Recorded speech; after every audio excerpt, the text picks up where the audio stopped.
Dame algunos alarmas, algún tipo de alarma de que algo podría no andar bien mentalmente, ya sea en nosotros o en nuestra madre, por ejemplo, en nuestro padre, que debiéramos consultar.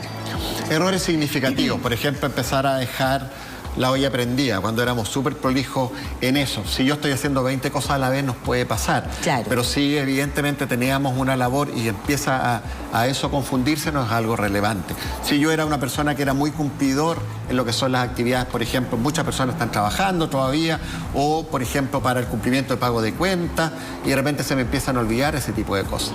Empiezo a perder con más frecuencia objetos, que antes yo era muy ordenado en eso. Siempre pensemos en el cambio. La persona que se le perdían las llaves siempre se le van a seguir perdiendo siempre, y eso no va a estar relacionado con esto. Pero si yo antes siempre la dejaba en un lugar súper preciso y ahora yo de repente las dejo en cualquier lugar, es algo que es llamativo.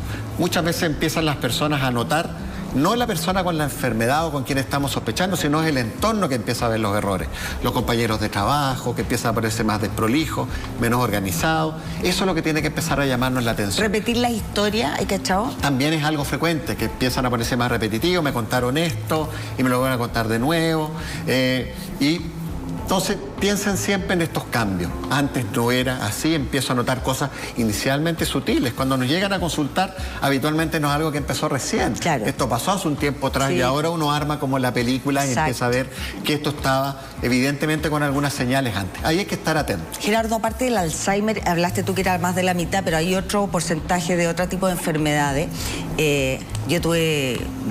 Vivieron mucho, fueron muy longevos mis abuelos, mis tíos, y algo que tenían como la psicosis algunos de que le roban. Y yo lo he escuchado en otras personas que creen que les roban, por ejemplo. Puede ser una misma manifestación de la enfermedad de Alzheimer. Todas las enfermedades... ¿Y qué otra enfermedad al mental final hay? se pueden parecer. Por ejemplo, existe el segundo gran grupo, es lo que se llama la demencia por cuerpos de Lewy o Levy, que es menos conocida. Estas personas tienen trastornos del sueño, problemas conductuales, empiezan a veces a tener fenómenos alucinatorios, y en etapas un poquito también más tardías de la enfermedad empiezan a tener alteraciones del movimiento, de un perfil distinto al de la enfermedad de Alzheimer. Otro grupo que también es frecuente, que más o menos es un 20 o 25% de los casos, son las personas que tuvieron algún evento vascular, un accidente vascular, y después empiezan con problemas de memoria. Otro grupo menos frecuente, menos del 10%, las personas con una enfermedad de Parkinson, que es otra enfermedad neurológica degenerativa. En un 30 o un 50% de la enfermedad, en etapas más avanzadas, pueden empezar con alteraciones de la memoria. Entonces ahí tenemos una demencia asociada a Parkinson. Esas son quizás las que podríamos decir se relacionan con el 80-90%. Y después hay otras asociadas a algunas enfermedades infecciosas o estos componentes más hereditarios que son menos frecuentes en nuestra población que se dan. Entonces, hay que ir pensando en esos términos. Si uno no sabe nada, lo más probable es que sea una enfermedad de Alzheimer, y en los diagnósticos diferenciales aparecen estas que son más específicas. Y hay un grupo que se ve en gente más joven.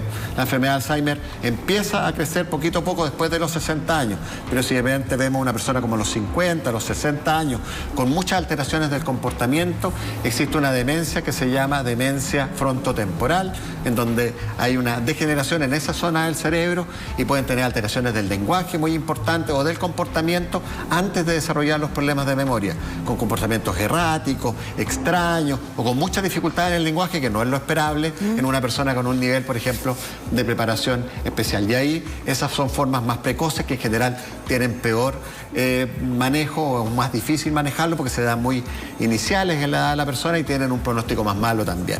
Entonces hay que estar atentos, porque estamos sometidos a tanto estrés, tanta presión, que vamos a tener manifestaciones propias. Todas podemos tener algunos elementos clínicos, pero estos, cuando empiezan a sumarse y empiezan a afectar mi capacidad de desenvolverme en el día a día, es algo que debiera hacernos llamar la atención. Y eso en general se tiene que dar cuenta el entorno, ¿cierto? Más que uno mismo. Claro, porque en general uno tiende a minimizar este tipo de cosas o a justificarlos por otros lados. Pero sí también sabemos que si uno tiene muchas molestias, esto empieza a ser una queja permanente, inclusive para personas con una enfermedad del ánimo, sabemos que estos van a tener un mayor riesgo para que después esos cambios lleguen al nivel estructural del cerebro y después se puedan manifestar como una demencia. Gerardo, acá hemos hablado mucho con distintos especialistas sobre qué distinto sería todo si tuviésemos políticas de prevención. y tú lo mencionaste recién también, una persona sobre 60 años que no tiene nada, pero debiera hacerse un chequeo, debiera ir a un geriatra si le sabe que mándeme a hacer examen, quiero ver cómo estoy. No quiero centrar esto en nuestra especialidad, o sea, la prevención debiera partir muy precoz. Hay medidas que sabemos más o menos a los 40, 50 años que debieran irse haciendo y que no se hacen. Esto va desde el tamizaje oncológico, las mismas vacunaciones, los exámenes preventivos desde el punto de vista cardiovascular. Eso es súper importante porque sabemos que todas estas enfermedades tienen brazos en común y que a la larga se van a terminar ir juntando. Pero si yo veo las tasas de obesidad hoy día de los niños, que hoy día tenemos tasas sobre el 60% en niños menores de 15 años, ese grupo tiene un factor de riesgo para hacer una bomba de tiempo y tener una muy mala vejez, y muchos de ellos no van a llegar a ser viejos. Entonces, evidentemente, no basta con preocuparnos en edades tan avanzadas, tenemos que empezar a intervenir mucho antes porque, como les mencionaba yo en el programa pasado, el 80% de nuestra vejez viene dado por lo que nosotros hagamos, y eso sí, mientras más tarde tratemos de hacer los cambios, menos posibilidad vamos a poder hacer. Y ahora no hay excusa, porque en el fondo, claro, hablábamos que nuestra generación no había tanta conciencia cuando éramos chicos de la alimentación, al contrario, te daban comida, era un gesto de amor, de cariño de tus papás, y había así un montón de hábitos, no usábamos bloqueador, el papá fumaba dentro del auto, ya, todo eso ahora no existe. Ahora no existe, ahora sí sabemos.